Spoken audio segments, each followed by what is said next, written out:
Hello everyone, तो कैसे हैं आप लोग। आई होप आप बहुत ही अच्छे होंगे। तो जी फिर से एक व्लॉग लेके आई हूँ आपके लिए। बहुत ही इंटरेस्टिंग व्लॉग है। तो फ्रेंड्स, जो घर की लेडी होती है ना, उस पर बहुत सारी जिम्मेदारियाँ होती हैं, घर की और बाहर की। तो वो चाहे तो अगर अच्छी अच्छी कुछ ऐसी हैबिट होती हैं जो अगर डेली रूटीन में उन्हें फॉलो करेंगी ना, तो घर में खुशियाँ, बरकत और लक्ष्मी तो आएगी ही, और बाकी जो घर के सब मेंबर हैं ना, वो भी खुश रहेंगे। तो आज मैं आपसे कुछ ऐसी ही टिप्स शेयर करने वाली हूँ आज के ब्लॉग में। तो पूरा ज़रूर देखिएगा, बहुत ही काम की टिप्स हैं ये। सुबह उठते ही सबसे पहले मैं घर के खिड़की और दरवाज़े खोलती हूँ, ताकि जो फ्रेश एयर है वो घर के अंदर आए और पॉजिटिविटी आए, और नेगेटिव एनर्जी है जो घर की, वो बाहर चली जाए। तो उसके बाद मेरा दूसरा काम होता है अपना गुनगुना पानी पीने का, जो कि हमारी हेल्थ के लिए तो है ही ज़रूरी। और पानी पीने के बाद सबसे पहले हाथ मेरा जाता है झाड़ू पे, क्योंकि हमारे बड़े बुज़ुर्ग भी कहते हैं कि सबसे पहले झाड़ू लगानी चाहिए घर में। जो बासा कूड़ा होता है, रात भर का कूड़ा होता है, वो जल्दी से जल्दी घर से बाहर जाना चाहिए, क्योंकि जो रात भर की नेगेटिव एनर्जी है वो भी घर से बाहर ही जल्दी से जल्दी निकल जाए। तो जो ऐसा नहीं है कि हमें झाड़ू ही लगानी चाहिए। झाड़ू लगाने के बाद घर जो डस्टबिन है वो घर से बाहर भी रखना चाहिए। झाड़ू लगाने का भी कोई मतलब नहीं होता अगर वो रात भर का कूड़ा घर के अंदर ही है। तो वहाँ पर मैं बाहर डस्टबिन भी रखाई थी, और हमारे यहाँ ना भैया आते हैं, वो अपने आप ही कूड़ा बाहर से बाहर ले जाते हैं। तो यहाँ पर मैंने उसके बाद आ गई थी किचन में, और हाथ मुँह धो के फ्रेश होके मैंने बनाया बेटे के लिए लंच, और मैंने टिफ़िन के लिए उसके लिए फ्राई राइस बनाए हैं, और उसके लिए खाने के लिए मैं बना रही हूँ मसाला पराठा। और सबसे पहले जो है एक और टिप आपसे मैं शेयर करूंगी कि कभी भी हमें ठंडे तवे पे रोटी नहीं डालनी चाहिए, क्योंकि इससे भी घर की बरकत कम होती है। और कभी जैसे इस तरीके से मैं आटे से निशान लगा लेती हूँ। अगर ये निशान जो है ब्राउन हो जाता है तो समझो ये तवा जो है गर्म हो गया है। तो सबसे पहले रोटी मैं गाय की ही बनाती हूँ, और गाय की रोटी बनानी बहुत ही अच्छी मानी जाती है घर में लक्ष्मी के लिए। घर में लक्ष्मी आती हैं इससे, और जो ग्रह होते हैं, जो बेकार ग्रह होते हैं हम लोगों के, वो शांत भी रहते हैं। तो गाय की रोटी में जो है सबसे पहले निकालती हूँ, फिर उसके बाद ही अपने बेटे के लिए पराठा बनाती हूँ। तो यहाँ पर मैं उसके लिए बना रही हूँ मसाला पराठा। और मसाले पराठे के लिए मैंने रोटी बेली है, फिर घी लगा दिया है, थोड़ी सी अजवाइन डाली है जिससे टेस्ट अच्छा आता है, और नमक, थोड़ी सी मिर्च और चाट मसाला डाल के वो मैंने ट्रायंगल शेप में मैंने पराठा बेल दिया है। तो यहाँ पर मेरी गाय की रोटी भी बनके हो गई है तैयार। तो ये डेली का रूटीन है मेरा।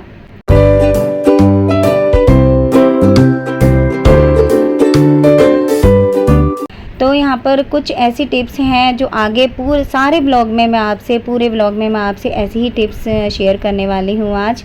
तो यहाँ पर बेटे का टिफ़िन भी मैंने तैयार कर दिया है, और कभी भी मैं अपने बेटे के लिए एकदम गरम टिफ़िन का पैक नहीं करती हूँ, क्योंकि जो है हेल्थ के लिए, बच्चों के लिए नुकसान करता है। एकदम गरम गरम टिफ़िन पैक कर देते हैं। तो यहाँ पर मैंने फ़ैन चला के टिफ़िन भी थोड़ा सा ठंडा होने के लिए रख दिया था।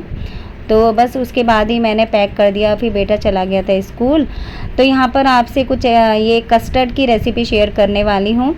तो यहाँ पर बेटे की डिमांड थी कि मम्मी जब मैं स्कूल से आऊँगा ना तो मेरे लिए कस्टर्ड तैयार रखना। तो सुबह से ही मैंने कस्टर्ड बना दिया था, ताकि ठंडा हो जाए और मैं फ्रिज में 3-4 घंटे के लिए रख दूँ, तो ठंडा ठंडा कस्टर्ड बेटे को खाने के लिए मिल जाए। तो यहाँ पर मैंने 1 किलो दूध गैस पर उबालने के लिए रख दिया था। तो थोड़ा सा दूध मैंने निकाला था गिलास में, और फिर उसके बाद मैंने 4 स्पून पूरी फुल स्पून मैंने डाल के अच्छे से फेंटा है इसको, कस्टर्ड पाउडर को।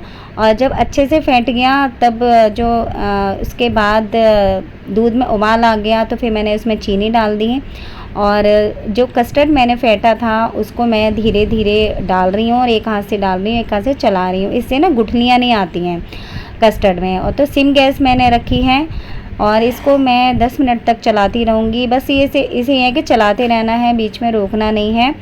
और चीनी भी आपको इसमें दूध में डालनी है ना, तो उबलते हुए दूध में चीनी डालनी है, अदरवाइज़ ये फट जाता है दूध।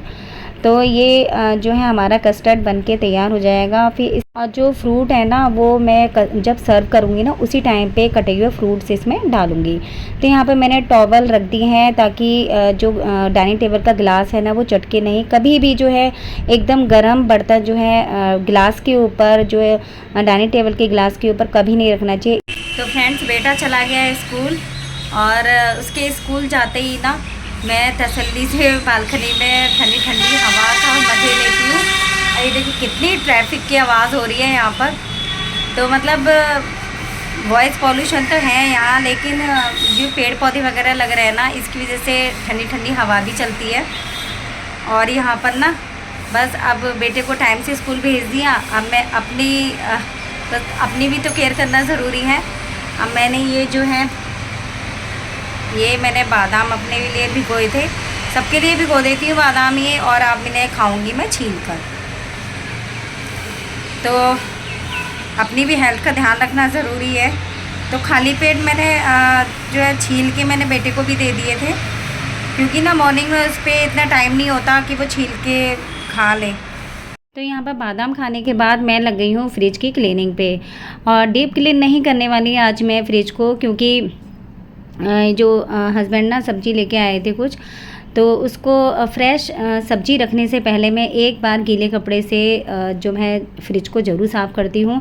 इससे जो है फ्रिज भी साफ़ हो जाता है और 3-4 दिन में फ्रिज में जो है मैं कपड़ा मार ही देती हूँ। इससे डीप क्लीन करने की ज़रूरत नहीं पड़ती है, ज़्यादा गंदा नहीं होता फ्रिज। और जो बेकार की चीज़ें हैं जो हमारे यूज़ नहीं आती हैं, कभी कभी ऐसी चीज़ भी होती हैं फ्रिज में कि हमें दिखाई नहीं देती हैं, अंदर की साइड रखी होती हैं, तो वो भी दिख जाती हैं और निकल जाती हैं फ्रिज। तो देखिए गाइस, ये मैंने बास्केट ना ऐसी सडनली मैंने यहाँ रख दी बेड पे, और यहाँ पर से विंडो से ना धूप आ रही है। मॉर्निंग में इधर धूप आती है, तो ये देखिए धूप का रिफ्लेक्शन पड़ रहा है इस पे बास्केट में, और कितनी सुंदर लग रही है। इधर कर देती हूँ, इधर नहीं आ रहा, इधर ही आ रही है। कितनी प्यारी लग रही है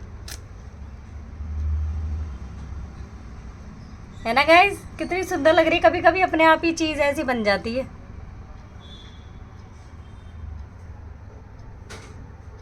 तो फ्रेंड्स अब मैं जा रही हूँ एनर्जी वाली चाय पीने के लिए, और 15 मिनट हो चुके हैं बादाम खाए हुए। और थोड़ा सा गैप करके ही पीनी चाहिए चाय, ताकि बादाम अपना सारे गुण हमारे शरीर के अंदर डाल सकें। तो चलिए जी, चाय पीने के बाद फिर लग गई हूँ मैं अपने काम पे। तो यहाँ पर ये कंटेनर में ना सामान ख़त्म हो गया था, खाली रखा हुआ था, तो फिर मैंने सोचा क्यों ना इसे वॉश करके रख देती हूँ। तो इस तरीके से जो भी कंटेनर खाली होता रहता है ना, मैं साथ ही साथ इन्हें वॉश करती रहती हूँ। फिर उसके बाद ही जब ड्राई हो जाता है सामान इसमें रख देती हूँ। तो इस तरीके से सारे किचन के कंटेनर मेरे साफ़ हो जाते हैं और बर्डन भी नहीं पड़ता है हम लोगों पे। नहीं तो कई बार ऐसा होता है कि हम किचन की डीप क्लीन करते हैं तो सारे कंटेनर एक साथ साफ़ करने पड़ते हैं, तो हालत ही ख़राब हो जाती है। तो यहाँ पर मेरी आटे की टंकी भी खाली हो गई थी, तो मैंने इसको भी साथ ही साथ वॉश कर दिया। फिर उसके बाद ही मैं फ्रेश आटा मैं इसमें भरूँगी। तो इस तरीके से जो भी कंटेनर छोटा हो या बड़ा, अगर साथ ही साथ हम उन्हें वॉश करके सामान भरते हैं दूसरा, तो इस तरीके से हमारी किचन हमेशा नीट एंड क्लीन रहती है। और गाइज़ यहीं पे मैं व्लॉग का एंड करती हूँ। चैनल को सब्सक्राइब ज़रूर कीजिएगा, वीडियो को लाइक शेयर ज़रूर कीजिएगा, कमेंट करके ज़रूर बताइए।